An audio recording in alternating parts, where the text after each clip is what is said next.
Hi, I'm Nick, and in today's video I'm going to take a look at this lighted whip and see if it could be used on a bicycle. Well, the 3-foot version are typically used for ATVs or off-road vehicles and definitely not for bicycles. Here's a quick look at what came with the package. To be some type of switch that comes with it here. And there's the voltage. Some cables and looks like a splitters.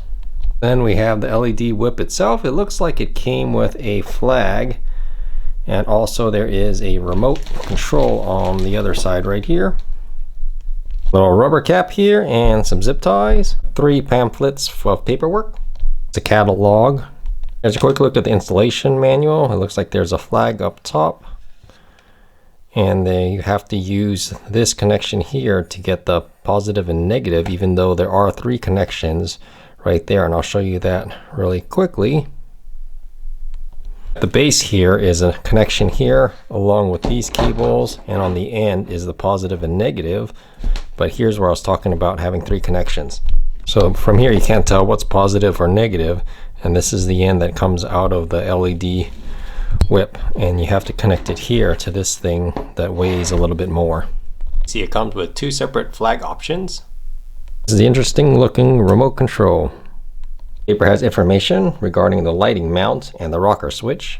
Free to pause it if you want to look at any of this really closely. Information on the remote control here. RGB sequence should be red, green, blue. There's other colors like orange. For the dimensions, end to end is 36 inches, so that's all the way from this tip all the way to that tip there. And the lighted part where the LEDs are is approximately 26 inches or about 66 centimeters. Flag is 1 foot across by 1 1/4 feet or 15 inches long. The grip here is about 6.5 inches or 16 centimeters from here to there. Cord is real long from here all the way to the very tip is 8 feet long. And now for the bad part. This thing does feel real heavy, and if you are using 100% pedal power and are doing some hill climbing on the bike, this is going to add quite a bit of weight. So let's go see. It looks like this together without a battery is about 700 grams. I removed the flag and other things to make it a little lighter.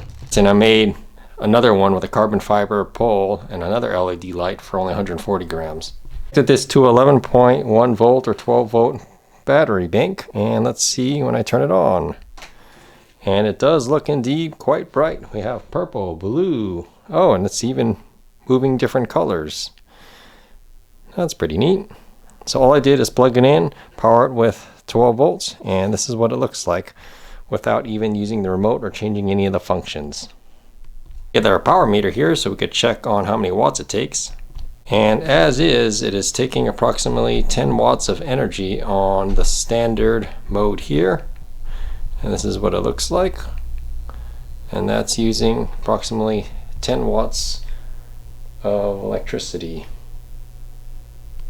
So it's kind of jumping around. So it was 10, and then it went down to 7, went up to 14 or 16, and it all changes depending on the color. So the brighter colors are taking more energy, and the lighter colors, so right now it's only 3 watts, 4 watts now, 6 watts, so it keeps changing, and this is still standard. I'm using the remote now, and this is taking probably between 4 to 6 watts in this mode, and if I put it on the left side of the bike, it looks kind of neat to hopefully direct the cars over to my left side. I can even turn it quite a bit dimmer or quite a bit brighter, so putting it on the brightest setting here and then putting it all the way down to the dimmest setting is between going from 6 watts down to 1.3 watts right now. Brightest setting at 11.5 watts. From orange here it's only 1.6 watts. Actually really good, so if it's bright enough at nighttime this might be nice. Orange, the brightest setting here is 10 watts and then all the way back down to 1.6 watts at this level. In the solid colors there are some other modes, so I'll show you some of the other modes here if you want to go through them. These just flickered through different colors. This one has a little flashing of different colors. Same thing with this one. This one probably alert car drivers a little bit more. And then there was one that goes and points outward. So just keep going through these different modes. There's quite a few modes. And they all have different colors that change. And you could also change here the speed. So it goes faster or slower. Slow it all the way down. Besides here, as you see, it's already turned off. I turned it off with the remote, but it's still drawing 1.2 watts of power. There are about 12 or 13 steps of brightness, so that's also pretty good. That goes all the way down to the dimmest here. To install this under the seat, I have these 2-fish universal light mounts, and I have 2 of them, one for each seat rail. And then I put the LED whip right across here, and the weight of it is kind of the reason why it's slanting downward.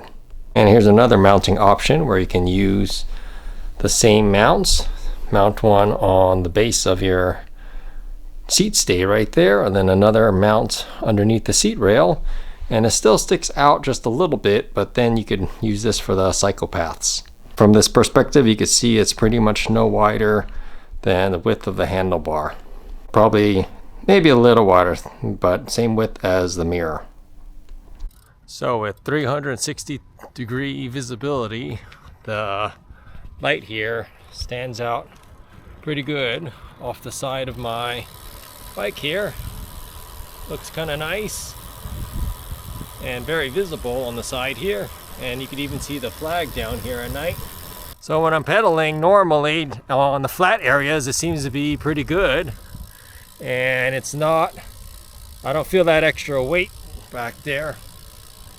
So that's actually pretty good. I have to go at higher speeds before the flag starts flapping around quite a bit. So I'm only going about 8-10 miles an hour. You can already see the flag is moving around quite a bit. So at nighttime, this added 360-degree visibility sticking out the side seems to work out quite well. And knowing that I have extra over 700 grams here climbing this hill, it is just thinking about the extra weight, but I can't really feel the difference. So let's talk about the things to know. Number one, this does weigh 700 grams without the battery. After you add a battery and maybe a plug, you're looking at quite a bit over 700 grams added weight to your bike. 2, this is 3 feet total in length and a little over 2 feet of the lighted portion. And for number 3, you cannot adjust the width. So when it's sticking out that far, it's kind of hard to adjust it under the seat and push it the opposite direction.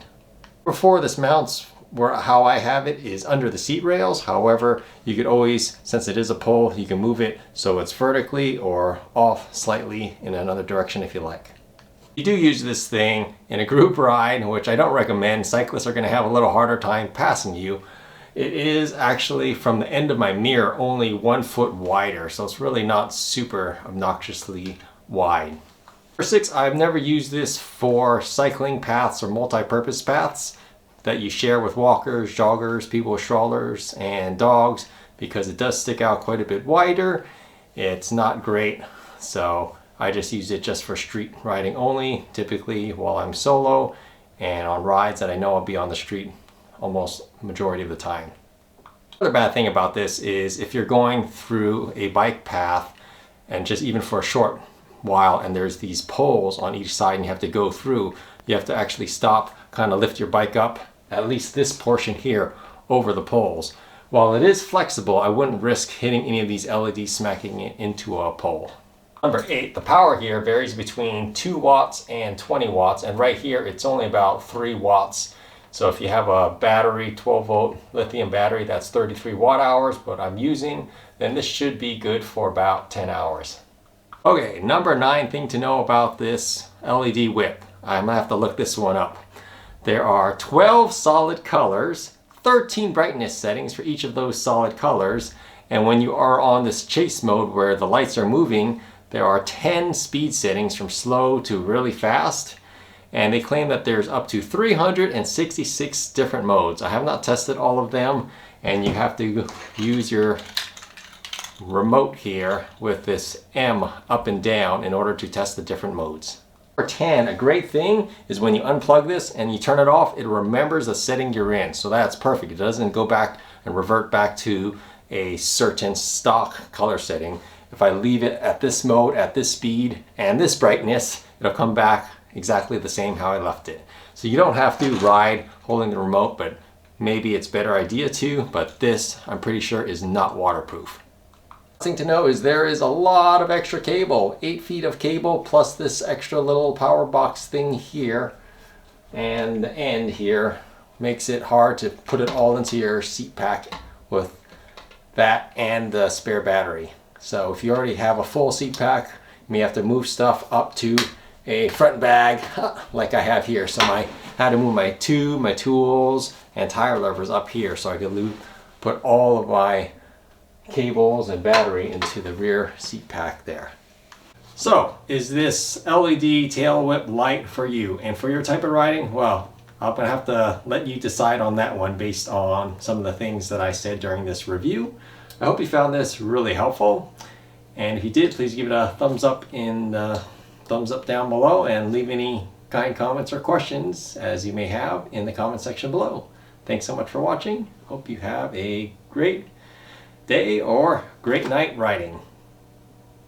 I'll leave you with a little bit of time to, if you'd like, to finish this video watching some of the different modes of this standard LED tail whip.